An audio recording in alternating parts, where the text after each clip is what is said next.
Hello and welcome to A Better Planet. A better you, a better planet.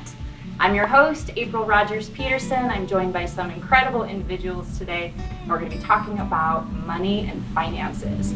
Finances are something that challenge most of us. Most people are struggling in debt. I know that I certainly was, with prices always increasing and wages not keeping up. You're coming out of college with $37,000 of student loan debt. I had $50,000. I can remember my freshman year, I went into the student loan office and I'm filling out my FAFSA. And in my gut, I'm getting a liberal arts degree. There's something wrong with this picture. The amount of money that I'm borrowing for a degree that I may never use. And lo and behold, I graduate 7 years later. I know, champion college attendee right here. No, there's no such thing as a 4-year degree, because you party. And I had $30,000 of student loan debt, and so what do you do when you've dug yourself into $30,000 of debt? You add more. So I went on to get a graduate degree, added 20 more grand of debt. I was halfway through that master's program when I got online one day and I did a loan calculator. And my loan calculator said that I would pay my last student loan payment if I did everything perfect, if I made every payment on time, at the age of 62. Tuition costs, they haven't gone up 5% or 10% in 37 years. They've gone up 234%. And people wonder why the student loan debt is at $1.2 trillion. Just a few years ago, it surpassed credit card debt. It's crazy. And the question is, why, if we live in one of the most prosperous nations in the world, are we struggling so much financially? What do you guys think the average 35 and under has in their, not savings account, checking account? $1,200 or less dollars. That's crazy. And so you graduate from college, you've got your $37,000 of student loan debt, and then your parents are pressuring you to buy a house. Well, there's an extra $1,100 a month payment. Buy a new car, there's a $300 a month payment. And now you have utilities that you didn't have when you were living in your apartment, right? Hello, $300 more. And when you add up all your bills, which we'll talk about in some other videos, you run out of money before you run out of money. What did Jefferson mean when he said, we have the right to life, liberty, and the pursuit of happiness in the Declaration of Independence? What is the pursuit of happiness? Most people would say it's the right to make money. So my question is, why aren't people making it? And that's when I realized I've got to do something different. I want you to think about your friends. Pick your 5 best buddies. Picture them in your mind right now. You guys are all sitting around a round table. Most people would say to make over 100 grand in the United States is making it, right? That's financial stability. Statistically, only one of you out of 5 is ever going to make over 100 grand. And the question is, who's it going to be? So I'd like to welcome our incredible guests. First, we have Jason Coder from Washington State originally. He is a 32-year-old straight married man, Christian. He enlisted into the military at 18, climbed up to staff sergeant. After the military, he went to work for an HVAC company, which he still works for today. Over the last 3 years, alongside his wife, has paid off $100,000 of consumer debt. And your goal, you said, is to be debt-free within the year. So welcome. Thank you for being here. Excited to hear from you. Next, we have Trentamus Briggs. Trentamus is originally from Utah and California. He's a 34-year-old straight single man with no kids, but he does have a flock of chickens. Yes. I love that. Considers himself to be a mixture of theosophy, quantum physics, Buddhism, and Taoism. He is a holistic healthcare practitioner, specializes in Reiki. He's also a life coach and does public speaking and group coaching. This year, Trentamus is focused on growing his business financially. Last but not least, we have Gary Mitchell. Gary is from a small town in northern Idaho. He's 38 years old, straight, polyamorous man in a relationship with 2 partners, Manda and Vaughan, and has no kids. He considers himself an atheist and politically progressive. He is the president of the Idaho Athiest Association, which is a nonprofit that promotes secular government and scientific literacy. He is active in civic issues, enjoys meditation, nature walks, and volunteering. So I just want to say welcome and thank you, gentlemen. I very much appreciate your time, your energy, and I'm excited to hear your stories. So we're going to jump right into the forum questions, as today's topic is all about money and finances. The first question is, how did you grow up thinking about money? What did you hear your parents say, or caregivers, teachers, maybe even peers or older siblings? How did they talk about money? Was it good? Was it considered evil? Did you grow up with parents who did well financially? Or, like me, did you grow up below the poverty line hearing that money doesn't grow on trees and is the root of all evil? I did. I heard the very same things when I was young. My parents would talk about how money was hard to make. Something wrong, something bad to have. You have to work hard for it. And I would watch my father work all day, every day. Same with my stepfather, with a 2-hour drive back and forth, and still struggle. Finally, when they made it, both families at one point made it, and then it crashed shortly after. So it definitely wasn't a pleasant association that I had created being a child with money. I was raised by a single mom, my brother and I, and she was a waitress, so we were pretty poor. Like, it was,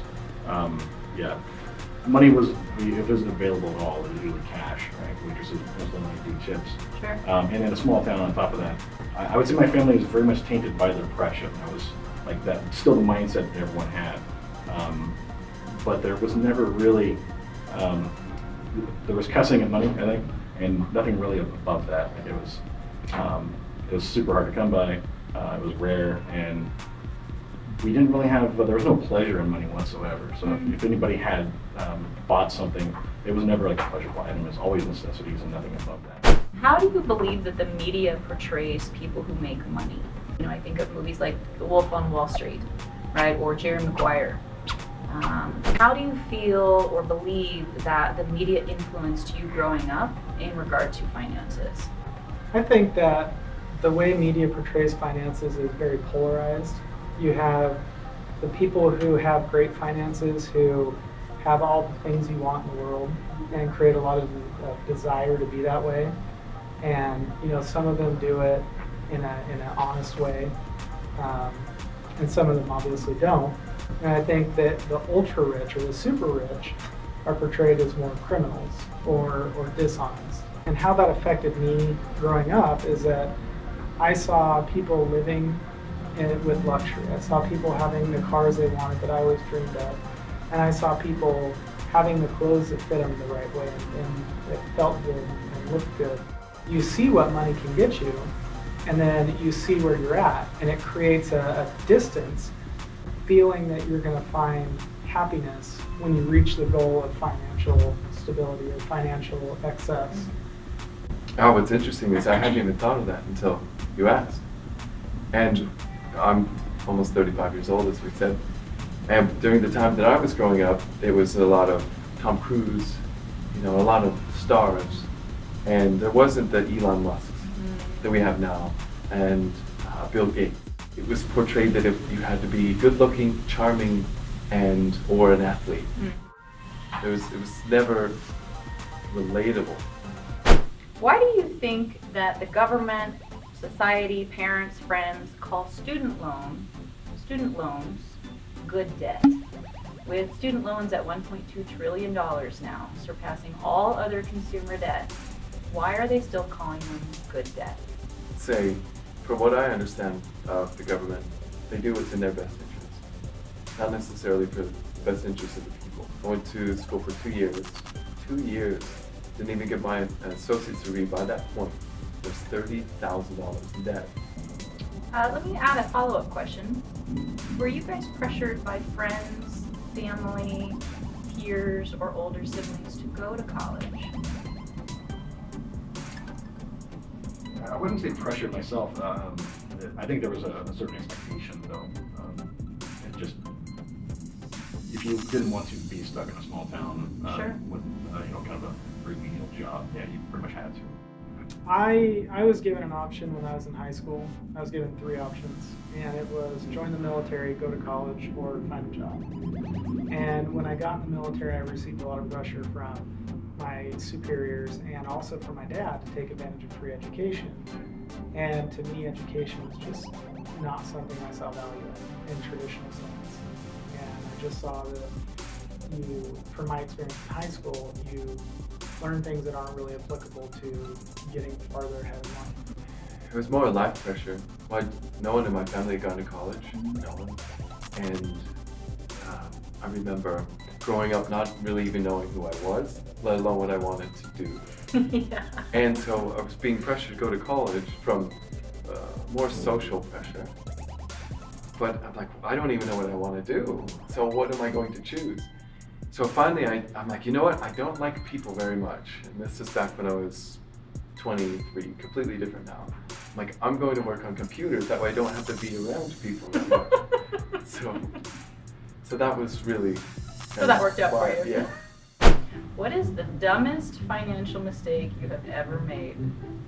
College. Oh my God. Without a doubt. I started doing the math. Like, this is going to be a great investment. So I spend $40,000, I get a degree, and then I make $20,000 more per year. And then after a few years, it's paid off and I'm good. It should be no problem. I'll just live how I am. I'll take the extra money. And then most of the way through, I realized I wasn't even receiving the education that I needed in order to do the job. And the amount of interest. I realized halfway through, I'm like, I don't want to do this. This shit is not what I want to do. This is not who I am. And I don't like it. But by that time, it was too late. I had already signed those papers, and they're like, sorry, too bad for you. I think the government will probably shut this channel down. Yeah. That's a good sign. We'll make another one. I think for me, I spent most of an entire paycheck in a bar one night. Yeah, brand new paycheck too. Yeah, that was a terrible idea, it turns out. Who knew, right? Did you buy drinks for the whole Damn crew? near, Yeah. So this was a real life cheers. It was a party. Yeah. That's awesome. But how did you feel doing that? Well, I don't remember it. I remember the results of the, losing all the money, but I don't really, I was way too drunk to actually remember the party, so. So what happened after that? Not much. I mean, a few more people knew my name. That was really amazing. Just buying friends. Basically, yeah. And not even good friends, like that. That's awesome. Fair weather friends at best. Yeah. Probably purchasing a brand new Camaro. I was driving by a car lot, and the new Camaros had just come out in 2010. And I saw a black one, and I just imagined myself in it, and I was like, I gotta have that car. But when I pulled in, I told them what I wanted. I test drove a black Camaro. It was a V8. They didn't have any V6s at the time. Darn.